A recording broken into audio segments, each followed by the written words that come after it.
엘니뇨에 관한 5가지 사실들 지금부터 시작하겠습니다. 첫 번째 알아야 할 사실은 정의인데요. 먼저 그림 상황을 살펴보면 이쪽은 남반구에 해당을 하고요. 특히 남반구 적도에서 남위 30도 사이에 나타나는 대기의 흐름이나 해류의 흐름이 어떻게 되는지가 중요하고요.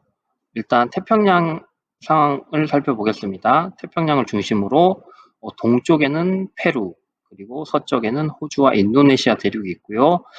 그리고 이를 기준으로 페루가 있는 남미 대륙이 있는 부분을 동태평양이라고 부르고 호주와 인도네시아가 있는 부분을 서태평양이라고 부릅니다. 그리고 또한 대기와 해류상을 살펴보면 좋을 것 같은데요.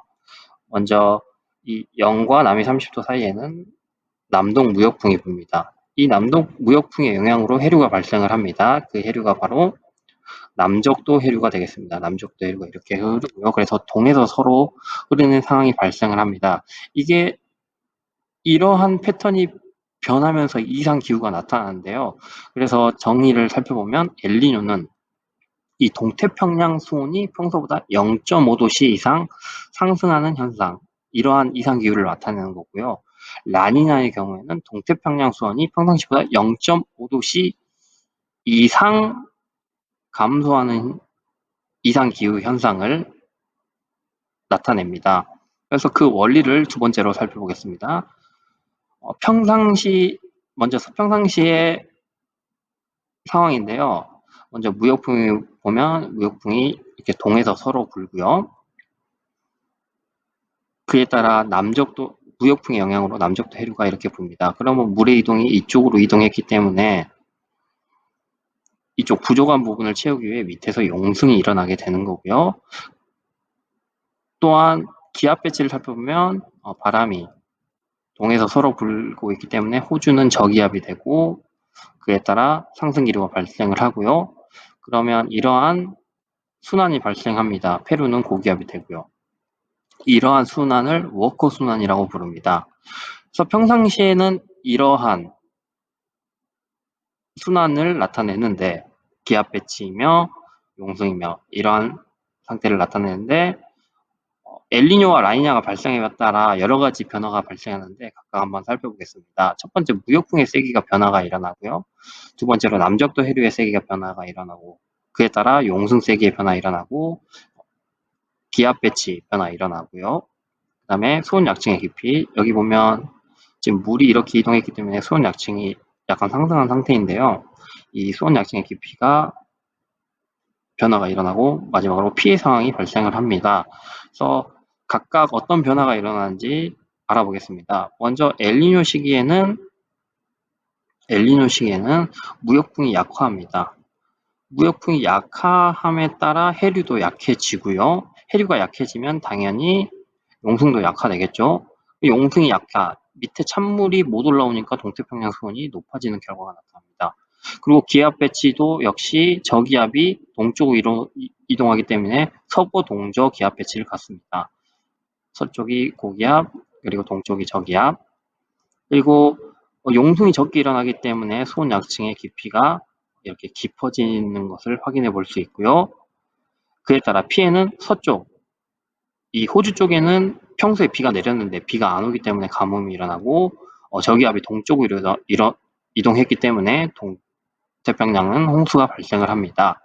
라니냐의 경우는 엘니뇨와 반대가 되는데요. 평소보다 무역풍이 강해집니다. 무역풍이 강해질 경우 그러면 자연스럽게 남쪽도 해류 역시 강해지겠죠. 그렇다면은 물의 이동량이 이쪽으로 많기 때문에 그만큼 용승도 강화돼서 결론적으로 동태평양 수온이 감소하게 됩니다. 0.5도씨 이상 감소하게 되고 기압 배치는 평소보다 더 저기압이 되고 강력한 저기압이 되고 강력한 고기압이 됩니다. 그래서 서쪽은 저기압, 동쪽은 고기압 배치를 갖게 되고요. 또 용승에 따라서 이 속약층의 깊이는 더 얕아지게 됩니다. 더 얕아지는 거 확인할 수 있고요. 그래서 피해 상황 보면 서쪽은 원래 비가 내리는데 더 많이 내리기 때문에 홍수, 그리고 동쪽은 더 고기압이기 때문에 가뭄이 나타납니다. 세 번째로 알아야 할 사실은 남방 진동이 되겠습니다. 먼저 이상기후가 없는 평상시를 살펴보면 무역풍에 의해 바람은 동에서 서쪽으로 불고요. 그에 따라 자연스럽게 기압 배치는 서쪽은 저기압, 동쪽은 고기압 배치를 갖고요.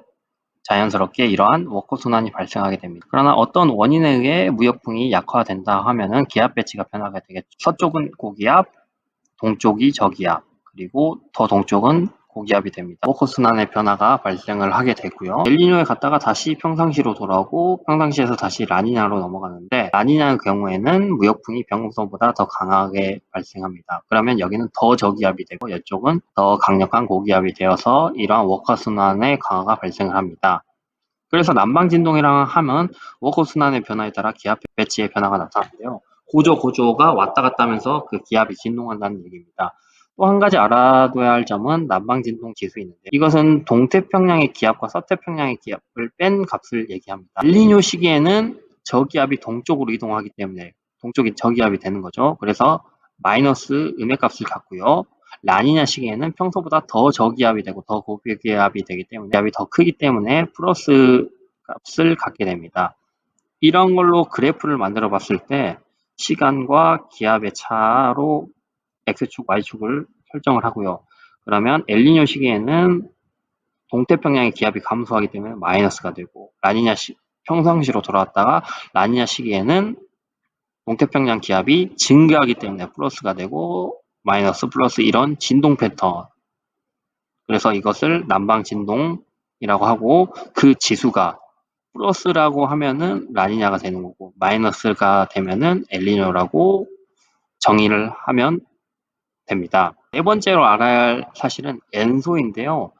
엔소 이것은 엘니뇨 남방 진동이라는 말입니다. 그래서 엘니뇨의 정의는 동태평양 수온이 평소보다 0.5도씩 상승하는 이상기후 현상을 얘기하고요. 남방진동이라 하면 워커순환의 변화, 기압 배치의 변화, 즉 동태평양의 기압이 평소보다 감소하는 걸 얘기해요. 그래서 이 두 가지를 합친 용어가 엔소이고요. 이것은 대기 해양의 상호작용으로 이상기후가 발생한다는 것을 얘기합니다. 그래서 앞으로 우리는 엘니뇨를 부를 때는 엘니뇨 남방진동이라고 부르는 게 정확합니다. 마지막 다섯 번째 알아야 할 사실은 그러면 열대지방에서 발생한 엔소가 우리나라 기후에 어떤 영향을 미치느냐인데요.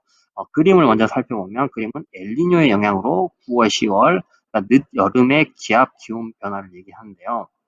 그러니까 우리나라를 살펴보면 먼저 위쪽이 기압입니다. 이쪽이 기온이 되겠는데요. 우리나라는 기압이 감소했기 때문에 저기압이 된다는 거죠. 저기압이란 뜻은 비가 더 많이 내린다는 것입니다. 그래서 우리나라 엘니뇨의 영향으로 늦여름철에는 비가 많이 내리고 그리고 온도 또한 우리나라는 더 감소하기 때문에 여름철에 좀 더 시원한 여름을 겪을 수 있는데요. 그래서 정리를 하자면 엘니뇨는 시원한 여름과 따뜻한 겨울을 갖고요. 그리고 강수량이 증가하는 경향성을 갖고 평소보다 라니냐 경우에는 더운 여름, 추운 겨울이 되고 강수량이 감소하는 경향성을 갖습니다. 이렇게 해서 엘니뇨에 관한 5가지 사실을 알아보았습니다.